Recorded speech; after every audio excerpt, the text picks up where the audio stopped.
Hello दोस्तों की हाल चाल थोड़े सारे दा एक काफ़ी तो स्वागत है मेरी एक नवी वीडियो। सो गाइस, जैसा कि इस वीडियो के थंबनेल पे आप देख के आए हो, इस वीडियो में हम क्या बात करेंगे चंडीगढ़ यूनिवर्सिटी की डार्क रियलिटी के बारे में। तो आजकल जैसा आपको पता ही है कि एक वीडियो है जो बहुत ज़्यादा वायरल हो रही है, ठीक है, जो बच्चे ने यूनिवर्सिटी क्विट करी है। तो बहुत सारे बच्चों के सवाल आ रहे हैं, जो फ्रेशर्स बच्चे हैं उन सारे बच्चों के जो सवाल आ रहे हैं कि क्या जो मैनेजमेंट है वो सच में ख़राब है, क्या यहाँ पे एडमिशन लेने से हमको भी ऐसी हरासमेंट देखने को मिलेगी। तो ऐसे बहुत सारे डाउट्स वगैरह आ रहे हैं। तो ये सारी चीज़ें हम बहुत ज़्यादा डिटेल में, मेरी प्रॉब्लम के साथ मेरे साथ भी कुछ ऐसा ही सेम सीन हुआ था, ये सारा सीन मैं अपनी स्टोरी भी बताऊंगा, ठीक है, उस बच्चे की जो स्टोरी है उसको भी हम ब्रेक डाउन करेंगे। तो सारी चीज़ें हम बहुत ज़्यादा डिटेल में बात करने वाले हैं ताकि आपको एक क्लियर आइडिया मिल जाए कि यहाँ पे आपके साथ क्या क्या हो सकता है, क्या मैनेजमेंट सच में खराब है, ये सब सारी चीज़ें डिटेल में डिस्कस करेंगे। लेकिन उससे पहले अगर आप मेरे चैनल पर नए हो तो चैनल को लो सब्सक्राइब, ताकि कोई भी लेटेस्ट इन्फॉर्मेशन चंडीगढ़ यूनिवर्सिटी से रिलेटेड आप बिल्कुल भी मिस ना करें। चाहे वो कोई भी खराब केस हो, कुछ भी लेटेस्ट इन्फॉर्मेशन आपको चाहिए, सारी इसी चैनल के ऊपर देखने को मिलने वाली है। और साथ ही साथ जब आप इस वीडियो को बिल्कुल पूरा एंड तक देख लेंगे, वीडियो को एक बात जरूर बता रहा हूँ, वीडियो को बिना स्किप करे बिल्कुल एंड तक देखना, एक एक बात ध्यान से सुनना अगर आप चंडीगढ़ यूनिवर्सिटी में एडमिशन लेना चाह रहे हो। उसके बाद इस वीडियो को अपने सभी दोस्तों के साथ शेयर जरूर करना। तो शुरू करते हैं अपनी वीडियो को। सबसे पहला पॉइंट जो हम डिस्कस करने वाले हैं कि जो शिमला वाले जो बंदा है जिसने अभी यूनिवर्सिटी क्विट किया है, 1-2 साल यूनिवर्सिटी में पढ़ के जो क्विट किया है, वो क्या जो वो बातें बोली वो सारी सही है। मैंने पूरी वीडियो बहुत अच्छे से देखी, जो बच्चे ने एक एक बात बताई बिल्कुल सही है, ठीक है। उसके साथ वो सब हुआ होगा, बिल्कुल 100% हुआ होगा कि मैनेजमेंट ऐसी है, बैड मैनेजमेंट चंडीगढ़ यूनिवर्सिटी में बिल्कुल है। मेरे साथ खुद के साथ एक ऐसा सीन हुआ था, तो उसके साथ जो ऐसा हुआ होगा ना कि CUMS बंद हो गया, कोई हल नहीं मिल रहा, इधर से उधर घुमा रहे हैं, वो बिल्कुल 100% हुआ होगा। लेकिन जो उससे पहले वाला इंसिडेंट था, जब वो वाली जो उसने वीडियो बना के डाली थी कि जो BCA कैंपस है चेंज कर दिया गया ये वो, लेकिन वहाँ पे उसने जो एक गलती की थी, वो गलती उसकी मतलब वैसे तो गलती नहीं है, वैसे तो बोलना चाहिए, लेकिन उसने र्यूमर्स में आके मतलब किसी ने कुछ भी पोस्ट कर दिया या किसी ने कोई भी र्यूमर्स फैला दिया, फेक र्यूमर्स, उसने फेक र्यूमर्स पे बिलीव करके एक वीडियो यूनिवर्सिटी के खिलाफ बना दी जिसका अभी कोई ऑफिशियल नोटिस नहीं था। तो यहाँ पे वो थोड़ी सी गलती जो उससे हुई, लेकिन अपफ्रंट वो होने वाला था, वैसे 90% चांसेस से सब लोग बोल रहे थे, लेकिन अब तक उसका कोई भी ऑफिशियल नोटिस नहीं निकाला गया था। तो आप इसको 100% कंफर्म मान के उसके ऊपर पहले से ही कुछ एलिगेशंस किसी के ऊपर भी नहीं लगा सकते हैं। तो यहाँ पे एक जो छोटी सी गलती हुई, लेकिन उसके बाद जो उसका CUMS वाला सीन था वो बिल्कुल 100% सही है। उसका CUMS बंद हुआ होगा, वो इधर उधर घुमा होगा। हमारे सबके साथ ऐसा होता है कि अगर चंडीगढ़ यूनिवर्सिटी में आपका कोई काम फंस गया है तो आप एक डिपार्टमेंट में भेजा जाएगा, वो कहेंगे यहाँ पे आपका काम नहीं होगा, तो दूसरे डिपार्टमेंट में भेजा जाता है, और सारे डिपार्टमेंट बहुत ही ज़्यादा दूर है, हमको पैदल घूम के सारे डिपार्टमेंट में जाके जाना पड़ता है अगर आपका कोई काम फंस गया है। तो वो कहेंगे इधर जाओ उधर जाओ, ऐसे करके आपको बहुत ज़्यादा घुमाया जाता है। मुझे खुद भी ऐसा सब फेस करना पड़ा था। तो यहाँ पे मैं सारे पॉइंट्स मैंने लिख के रखे हैं कि इस वीडियो में हम क्या क्या पॉइंट डिस्कस करने वाले हैं। सबसे पहले तो मैंने वही बता दिया आपको, जो उस बंदे की स्टोरी है बिल्कुल 100% सच है। बैड मैनेजमेंट यहाँ पे बिल्कुल है, क्योंकि यहाँ पे चंडीगढ़ यूनिवर्सिटी की कोई भी अगर आपको जैसे CUMS का छोटा सा काम था उसका, लेकिन उसको करने में 6 महीने लगे। क्यों लगे? क्योंकि उसको एक असली जगह ही नहीं बताई गई कि आप यहाँ चले जाओ, आपका जो सोल्यूशन हो जाएगा। लेकिन वहाँ पे भी आपको भी ये ध्यान रखना है, अगर आपका कोई काम फंस गया है तो उस काम को ना आपको यार ऐसा कि खुद भी थोड़ा सा दिमाग लगाना है कि ये काम कौन हैंडल करता है, डायरेक्टली उसके पास जाना है। आप 1 बार गए, 2 बार गए, और सभी चीज़ों का ना आपको रिटर्न में रिकॉर्ड रखना है कि मैं यहाँ पे गया, एप्लीकेशन लिखो, साइन कराओ कि मैं आपके पास आया, आपने मुझे यहाँ फॉरवर्ड किया, वहाँ पे लिखते रहो कि कहाँ पे, मतलब साइन कराते रहो कि कौन सा डिपार्टमेंट आपको किसके पास फॉरवर्ड कर रहा है। नहीं तो कई बार ऐसा भी होता है कि आपको जिस डिपार्टमेंट में भेजा गया वही डिपार्टमेंट कहेगा नहीं आपका काम वहीं होगा, वापस वहीं जाओ, तो फिर आप यहीं से वहीं एक ही डिपार्टमेंट के पास भी घूमते रह सकते हो। तो शुरू में अगर आपको कोई काम फंसा है तो एप्लीकेशन लिखो, एप्लीकेशन में रिटर्न में लो कि क्या हुआ है, उसके बाद साइन करके आगे आगे फॉरवर्ड करते रहो। 2-3 बार जगह जाओ, अगर आपका काम नहीं होता है तो सीधा वाइस चांसलर के पास जाओ या चांसलर के पास जाओ, या उसको आप मेल करो। फिर भी कोई नहीं होता है तो उसके बाद आप बड़े लीगल एक्शंस ले सकते हैं, क्योंकि आपके पास सब कुछ रिटर्न में है। तो ये बातों का ध्यान रखो। बैड मैनेजमेंट वहाँ पे 100% है, क्योंकि बहुत बच्चों के साथ ऐसा सीन होता है कि उनको इधर से उधर घुमाया जाता है, उनको एक जगह पे कोई भी सोल्यूशन नहीं मिलता। तो अगर चंडीगढ़ यूनिवर्सिटी वाले भी ये वीडियो देख रहे हैं तो आपको भी ध्यान रखना पड़ेगा कि सारे डिपार्टमेंट्स या तो आप एक ब्लॉक में बना दो, एक रूम दे दो सबको, ताकि वो सब कुछ इधर से उधर जाए। क्योंकि अगर बच्चे का कोई भी काम फंस जाता है तो उसको ना मतलब एक ब्लॉक से दूसरे ब्लॉक पैदल हर बार घूमना पड़ता है, और जो मेंटल हरासमेंट होती है वो अलग बात है, जो काम नहीं बन रहा होता वो अलग बात है, और जो क्लियर पिक्चर नहीं मिल रही होती है वो एक अलग बात है। लेकिन अब जैसा उस बंदे की स्टोरी में हुआ था कि उसको गवर्नेंस का उसका जो CUMS बंद था, तो उसको ये बात पता होनी चाहिए थी, पता लगानी चाहिए थी कि CUMS को हैंडल कौन करता है। तो सीधा डायरेक्टली गवर्नेंस के पास जाना चाहिए था, ई गवर्नेंस के पास अगर वो पहले या दूसरे दिन ही चला जाता, पहुंच जाता, वहां जाके सवाल पूछ लेता कि मेरा CMS क्यों बंद है, तो वहां पे उसको क्लियरली इमेज मिल जाता कि किसने इंस्ट्रक्ट किया है CMS बंद करने के लिए, क्या रीजन है, सब कुछ आपको डायरेक्टली ई गवर्नेंस से पता लग जाता है। ऑनलाइन में तो और भी ज़्यादा दिक्कत है, हम मेल करते रहते हैं, ऑनलाइन मेल्स का कोई भी जवाब नहीं आता। जब मैं खुद भी पास आउट हुआ था तो मेरे को डिग्री वगैरह अर्जेंट में कुछ चाहिए थे, क्योंकि मेरी, वो भी आपको पूरा सीन बताता हूँ मेरे साथ क्या हुआ था, ध्यान से सुनना मेरी स्टोरी की, मेरे साथ क्या गलत हुआ था। तो देख सकते हैं कि मेरे वैसे तो चंडीगढ़ यूनिवर्सिटी में 4 साल बिल्कुल सही निकले, मेरा कोई भी काम फंसा नहीं। क्यों? क्योंकि यहाँ पे मैंने हर बात का ध्यान रखा, मेरी अटेंडेंस कभी 75% से कम नहीं हुई, तो मुझे कोई अटेंडेंस का इशू नहीं हुआ। उसके बाद मैंने सारे एग्जाम्स दिए, मैं किसी भी एग्जाम में कभी डिटेन नहीं हुआ, तो मुझे उसका भी कुछ इशू नहीं हुआ। मेरी CGPA हमेशा 7.5 से अप रही, तो मेरी CGPA का जो मेरे पास, आप कहते हैं कि यहाँ पे जो हमारी CGPA हट जाती है, जो स्कॉलरशिप हट जाती है, तो मुझे स्कॉलरशिप का भी कुछ इशू नहीं हुआ, क्योंकि मेरी CGPA हमेशा 7.5 से अप रही। तो अब आपको यहाँ पे भी देखना है कि मेरे 4 साल तो अच्छे से गुजर गए, लेकिन अब क्या हुआ, कोविड आ गया, 2020 में कोविड आ गया। तो 2000 कोविड के बाद क्या हुआ कि हमारी प्लेसमेंट सारी ऑनलाइन हो गई, हम सब घर बैठे हैं। तो मैंने प्लेसमेंट्स के एग्जाम दिए, हमारे प्लेसमेंट्स दिलवाई गई, ठीक है, हमने प्लेसमेंट्स ली सारी, कोई दिक्कत नहीं है। उसके बाद क्या हुआ, मेरी ऑनबोर्डिंग होने वाली थी, ठीक है, तो हमारी जो खत्म हुई ना, तो एकदम से ना, एकदम सडनली, मतलब हमारा रिजल्ट हो गया, हमारे एग्जाम्स वगैरह दिसंबर में हो गए थे, दिसंबर में खत्म हो गए थे, 2020 के दिसंबर में खत्म हो गए थे। तो उसके 3-4 महीने, 5 महीने बाद ना सडनली कैपजिमनाई एक दिन क्या करती है, जून में 20 जून को एक मेल भेज देती है कि अपने सारे डॉक्यूमेंट सबमिट कर दो विदिन 24 आवर्स, और आपके ऑनबोर्डिंग की डेट आ जाएगी आपके डॉक्यूमेंट सबमिट करने पे। लेकिन क्या हुआ, जून में मैं काफ़ी वेट कर करके थक चुका था, तो जून में मैंने चंडीगढ़ में एक पार्ट टाइम जॉब जो है एक्सेप्ट कर ली थी। मैं वहाँ पे ऑलरेडी जॉब करने लग गया था, वेट कर रहा था कि जैसे ही मेरी ऑनबोर्डिंग आएगी कैपजिमनाई की या विप्रो की, तो मैं इमीडिएटली क्या करूँगा, वहाँ से रिजाइन करके यहाँ पे ज्वाइन कर लूँगा। क्योंकि ज्वाइनिंग में भी अगर आपको जैसे डॉक्यूमेंट्स भी मंगाए जाते हैं ना, ज्वाइनिंग में भी 1 से 2 महीने का टाइम लगता है। तो मैं ऑलरेडी 4 महीने वेट करके मैंने जून में एक जो जॉब है चंडीगढ़ में ज्वाइन कर ली थी। चंडीगढ़ में जॉब ज्वाइन करी, तो जॉब में क्या था कि जो हमारे फोन है ना, वो सुबह आते ही सबमिट कर लिए जाते हैं और शाम को 6-7 बजे मिलते हैं। तो उस दिन मैं जॉब पे था, वीकडे में ये हमको मेल आई सुबह 8 या 9 बजे के करीब कि आपको अपने सारे डॉक्यूमेंट्स वगैरह सबमिट करने हैं। लेकिन मैं तब ऑलरेडी अपने काम पे था और मेरा जो फोन है वो सबमिटेड था। तो फोन सबमिटेड था, शाम को ऐसे ही 5-6 बज गए, मुझे तो पता ही नहीं कि मेल आई है। तो उसमें क्या हुआ, और हमको ना ही कोई कॉल वगैरह कुछ नहीं किया गया। अब मुझे कॉल भी की थी, जो रिक्रूटर था जिसने मुझे डॉक्यूमेंट मंगाए थे, मेरे डॉक्यूमेंट अगर जैसे 12 बजे तक नहीं गए थे तो उसने मुझे एक कॉल भी की, लेकिन मेरा फोन तो क्या है वहाँ पे सबमिटेड था जो लॉकर में। तो शाम को जैसे ही मुझे छुट्टी हुई 5-6 बजे मेरे पास फोन आया, फिर मैं अपने घर गया, जाते जाते 7-8 बज गई, फिर मैं जाके नहाया धोया, खाना पिया, तो इतने में 9-10 बज गई। और अब तब तक क्या था, जो डॉक्यूमेंट सबमिट करने का टाइम था वो निकल चुका था। फिर भी रात के 9-10 बजे मैंने अपने डॉक्यूमेंट्स है वो सबमिट किए। मतलब उसमें से अब क्या था, उन्होंने मांगी थी डिग्री कि अपने 5th और 6th सेमेस्टर की डिग्री दो, लेकिन हमारे जो कोविड के कारण जो डिग्री है वो कॉलेज में पड़ी थी। अब हमको उन डिग्री के क्या चाहिए थे, स्क्रीनशॉट्स वगैरह चाहिए थे। जो बाकी बच्चे थे जिनको डॉक्यूमेंट सबमिट करने थे, उन्होंने तो दिन में या तो यूनिवर्सिटी जाके या किसी को कॉल करके मंगा लिए थे। लेकिन अब मेरा सीन क्या था कि मेरे तो रात के 8-9 बज चुके थे, तो मेरे को इमीडिएटली तो अब कुछ भी मिल सकता नहीं था डॉक्यूमेंट्स वगैरह। तो मैंने इनकम्प्लीट डॉक्यूमेंट्स है जो सबमिट किए। उसमें क्या हुआ कि अब मैंने यूनिवर्सिटी को अगले दिन कॉल किया कि मुझे डॉक्यूमेंट्स चाहिए अर्जेंट में, तो वो कह रहे नहीं इतनी जल्दी नहीं दे सकते, ये वो करके उन्होंने मेरे 1 या 2 दिन है जो डॉक्यूमेंट्स में डिले करवा दिए, जिसकी वजह से जो मेरे डॉक्यूमेंट्स मैं कंप्लीट सबमिट नहीं कर पाया, और जो रिक्रूटर था उसने मेरे डॉक्यूमेंट्स एक्सेप्ट नहीं किए, और मेरी जो ऑनबोर्डिंग है वो डिले हो गई। तो यहाँ पे तो ठीक है, यहाँ पे हो गया कि चलो मेरे से थोड़ा सा फॉल्ट हो गया कि मैं नहीं कर पाया। लेकिन वहाँ पे यूनिवर्सिटी का क्या हुआ, मैंने यूनिवर्सिटी को इतने मेल्स किए, इतने कॉल्स किए कि मुझे डॉक्यूमेंट्स अर्जेंटली चाहिए मेरी ऑनबोर्डिंग के लिए, बट वो मुझे नहीं दिए गए। तो ये हो गई वहाँ की बैड मैनेजमेंट कि ना ही वो मेल का रिप्लाई कर रहे हैं, ना कॉल्स पे कुछ हेल्प कर रहे हैं, कुछ भी हेल्प नहीं की गई।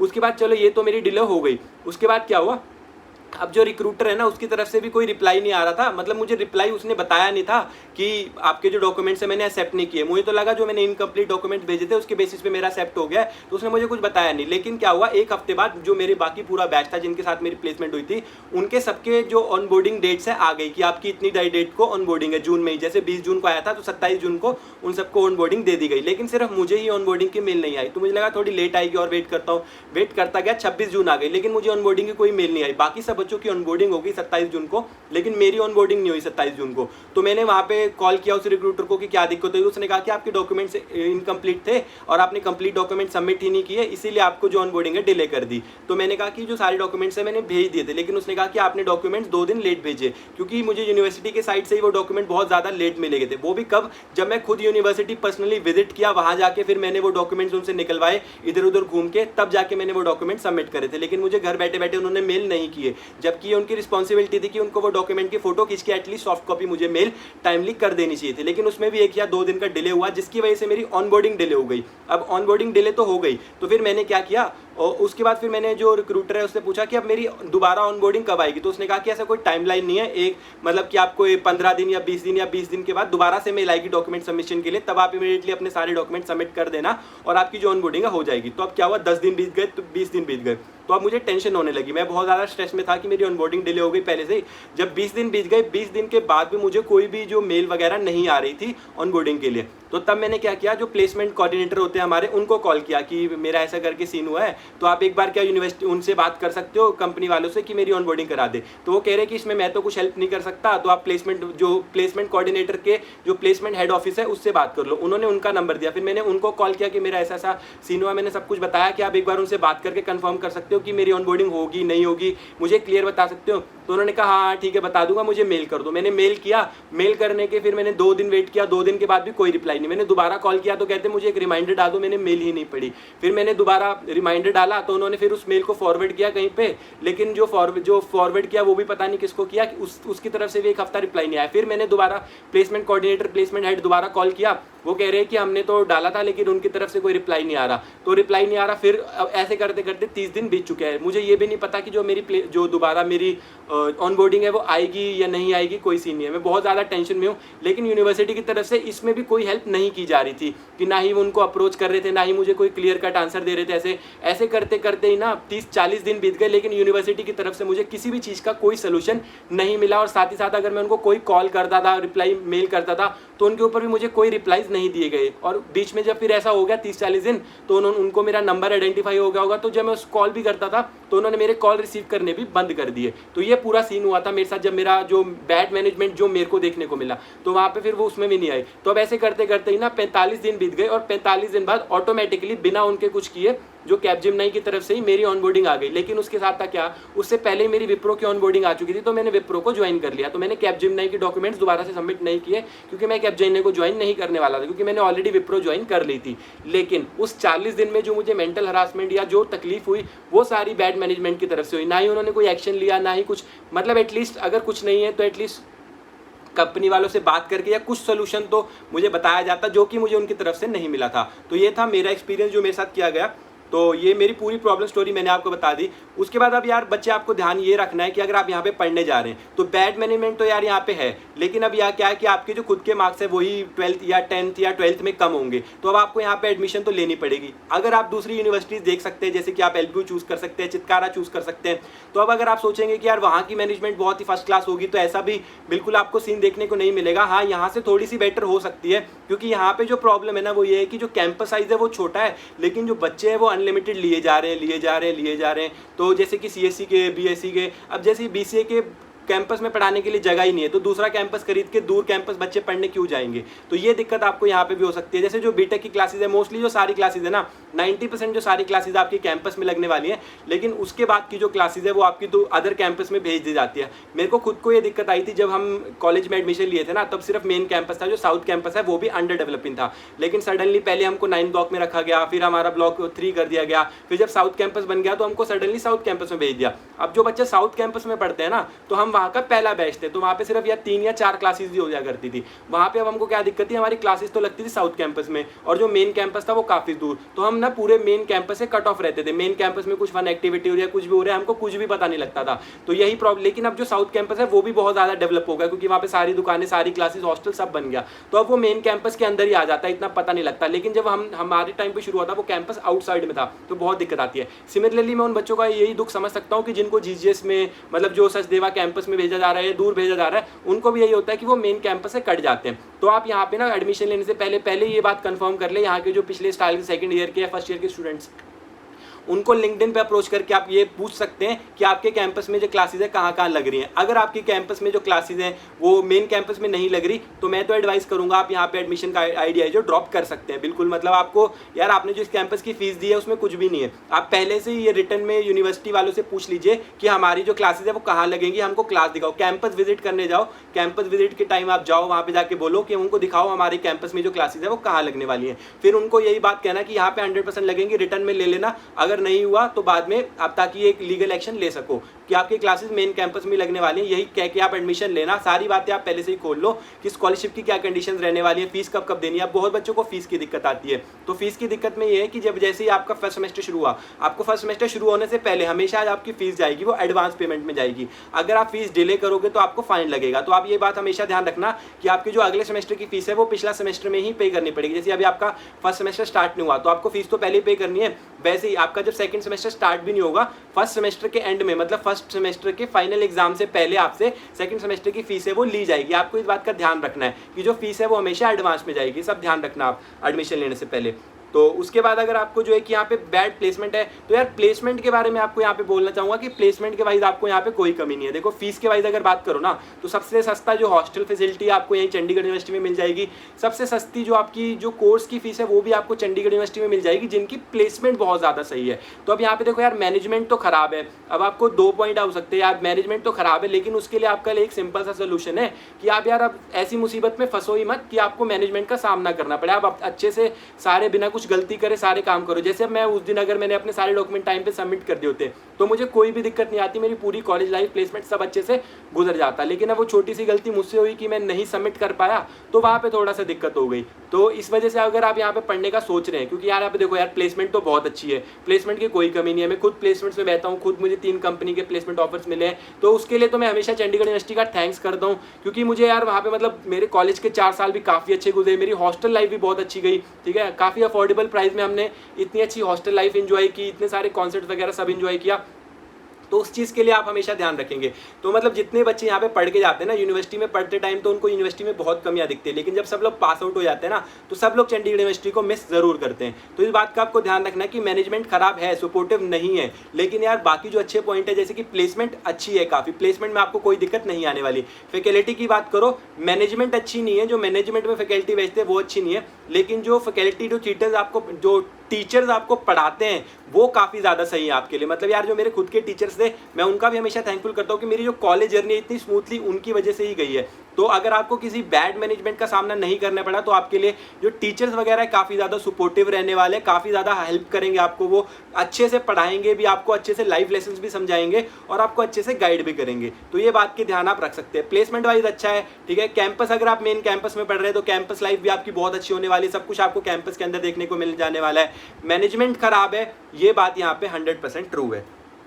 तो यहाँ पे जो फीस वगैरह, फीस के रूल्स भी मैंने आपको बता दिए। अनदर कैंपस में अगर आपकी क्लासेस लग रही है तो आप पहले से ही बात करके देख सकते हैं कि मुझे यहाँ पे। अब आपको ये बात भी ध्यान रखनी है कि आपके लिए क्या ज़्यादा ज़रूरी है, आपके लिए क्या एक कैंपस ज़्यादा ज़रूरी है या आपके लिए प्लेसमेंट और बजट ज़्यादा ज़रूरी है। अगर आप महंगा बजट अफोर्ड कर सकते हैं फिर तो आप किसी दूसरी यूनिवर्सिटी में जाके उसके बड़े मेन कैंपस में पढ़ सकते हैं, अपनी कैंपस लाइफ एंजॉय कर सकते हैं। लेकिन आपके अब बजट कम है, आपको अच्छी प्लेसमेंट चाहिए या आप सिर्फ पढ़ने के लिए जा रहे हैं, तो आपको यार कैंपस वैसे मैटर नहीं करना चाहिए कि आपको कौन से कैंपस में पढ़ाया जा रहा है। लेकिन अगर आपके लिए कैंपस मैटर करता है तो ये बात पहले से ही क्लियर करके यूनिवर्सिटी में एडमिशन लीजिए, अदरवाइज आप अपनी कोई और अदर ऑप्शंस देख सकते हैं। तो ये सारी बातों का आपको ध्यान रखना है और बिना मतलब के यूनिवर्सिटी में आपको कोई भी किसी भी फालतू के पंगे में नहीं पड़ना है। आपको देखो सब फिर से एक सारी चीज़ें बता रहा हूँ।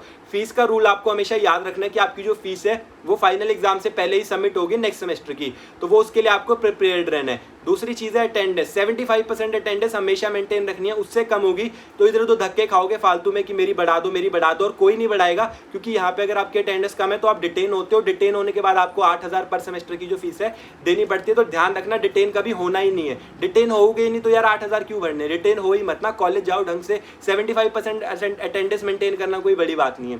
उसके बाद जाओ अपना ध्यान से पढ़ो, 7.5 CGPA मेंटेन करो, अपनी स्कॉलरशिप मेंटेन करो। चलो यार अब CGPA मेंटेन करना तो सबके बस की बात नहीं है, जो जितने मार्क्स ले पाएगा उतना है, लेकिन यार एटलीस्ट अपनी 7 CGPA प्लेसमेंट के लिए तो मेंटेन रखो, उसमें तो कोई दिक्कत मत करो, वो मेंटेन रखो। अपनी प्लेसमेंट का एलिजिबिलिटी क्राइटेरिया याद रखो कि आपके 10th में 60% होने चाहिए, 12th में 60% होने चाहिए, डिग्री में 60% होने चाहिए अगर आप प्लेसमेंट लेना चाहते हो। उससे कम होंगे ना तो प्लेसमेंट भूल जाओ चंडीगढ़ यूनिवर्सिटी से, क्योंकि कोई कंपनी अलाउ नहीं करती। कंपनी चंडीगढ़ यूनिवर्सिटी तो ला देगी लेकिन आपके मार्क्स ही नहीं है कंपनी में एग्जाम देने के लिए, तो आपकी प्लेसमेंट कैसे पॉसिबल हो जाएगी। तो उस बात का भी आपको ध्यान रखना है। और उसके बाद बिना किसी ऑफिशियल नोटिस के कभी भी कोई चीज़ पे आपको मतलब ऐसे कमेंट नहीं कर देना है सोशल मीडिया पे, या कोई चीज़ अब जब हुई नहीं है तो आप उसको लेके यूनिवर्सिटी के ऊपर एलिगेशन लगाओगे तो ऑब्वियस सी बात है वो आपको फाइंड भी करेंगे, क्योंकि इतनी बड़ी यूनिवर्सिटी है, वो अपने नाम के ऊपर ऐसे बिना मतलब के तो कोई इशू नहीं आने देगी ना। तो अगर आप बिना मतलब के, बिना किसी ऑफिशियल नोटिस के उसके ऊपर कोई एलिगेशन बिना प्रूफ के लगा दोगे तो आपको फाइंड करके मतलब यूनिवर्सिटी सस्पेंड ये वो सब किया जा सकता है। जब कोई ऑफिशियल नोटिस आ जाए तो एक अच्छे से मतलब पूरी मीटिंग करो, यूनिवर्सिटी से बात करो, रिटर्न में बात करो, प्रूफ के साथ बात करो, फिर भी कोई सोल्यूशन नहीं निकलता है तब आप कुछ भी आप बोल सकते हो, कर सकते हो, क्योंकि फिर आपके पास एक वैलिड पॉइंट है। और कुछ भी अगर आप सोल्यूशन नहीं निकल रहा है ना तो वाइस चांसलर के पास एक बार जरूर जाओ, क्योंकि चांसलर काफ़ी अच्छे है। पर्सनली मेरा खुद का जो एक एक्सपीरियंस है वो चांसलर के साथ काफ़ी अच्छा था। मतलब मेरी काफ़ी बड़ी प्रॉब्लम है जो फंसी हुई थी वो मैं आपको अगली वीडियो में बताऊंगा, जिसमें हम मैनेजमेंट की बात करने वाले, स्पेशली इस वीडियो को ज़्यादा लंबा नहीं करेंगे। तो चांसलर के साथ जो मेरा काम था ना, यूनिवर्सिटी वालों ने बहुत घुमाया, तो मैं फाइनली फिर चांसलर के पास ही गया। वहाँ पे जो मेरा काम है जाके विदिन 30 मिनट सारा काम मेरा बन गया था।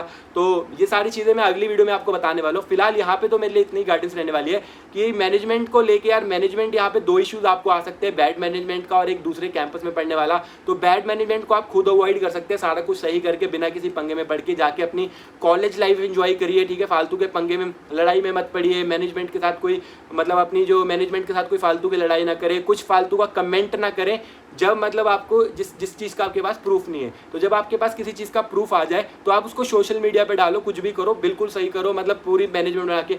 बड़े बड़े यहाँ पे ना प्रोटेस्ट है जो हुए भी हैं। जब मैं खुद यूनिवर्सिटी में पढ़ता था तो यहाँ पे क्या था, जो हमारी मेस का खाना था ना वो निहायती बीच में गंदा कर दिया था। तो हमने इतनी कंप्लेंट की, सीनियर वार्डन कोई एक्शन नहीं ले रहे थे। तो फिर क्या हुआ, फिर हमने सारी ऐसी जो जितनी भी हॉस्टल्स में सबने वो ली, फोटोज़ ली कि ये खाना गंदा है, ये अच्छा है। फिर हमने वाइस चांसलर और चांसलर को बुलाया कि आप यहाँ पे आके खाना खाओ हमारे साथ बैठ के, यही खाना फिर हम बताएंगे। फिर वो लोग आए, उन्होंने खाना खाया, उनको भी तकलीफ लगी। पूरा बहुत बड़ा प्रोटेस्ट हुआ था कि यहाँ पे खाना सही किया जाए, नहीं तो हम हॉस्टल्स की फीस हमारी रिटर्न की जाए। तो बहुत बड़ा प्रोटेस्ट हुआ था। जब कुछ अच्छा होता है तो आपको यही है कि जब जिस चीज़ का प्रूफ हो, जो चीज़ वैलिड हो, उसके लिए आप सब लोग मिलकर प्रोटेस्ट कर सकते हो, क्योंकि यूनिवर्सिटी आपके पैसे से चल रही है। आप ही वहाँ के मतलब जो पूरा आपके अकॉर्डिंग, आपके विरोध में, मतलब अगर आपको दूसरे कैंपस में नहीं जाके पढ़ना तो ऐसे कोई आपको फोर्स नहीं कर सकता। तो इस बात का आपको ध्यान रखना है कि बस आपको कोई फालतू चीज़ नहीं करनी है बिना मतलब के। कोई ऐसे कोई आप कोई भी फालतू की वीडियो है उसको वायरल कर दे रहे, ये सब चीज़ें आप बिल्कुल ना करें, अवॉइड करें। अपना पढ़ाई पढ़ने गए हैं तो पढ़ाई पे ध्यान दें, कैंपस लाइफ एंजॉय करें,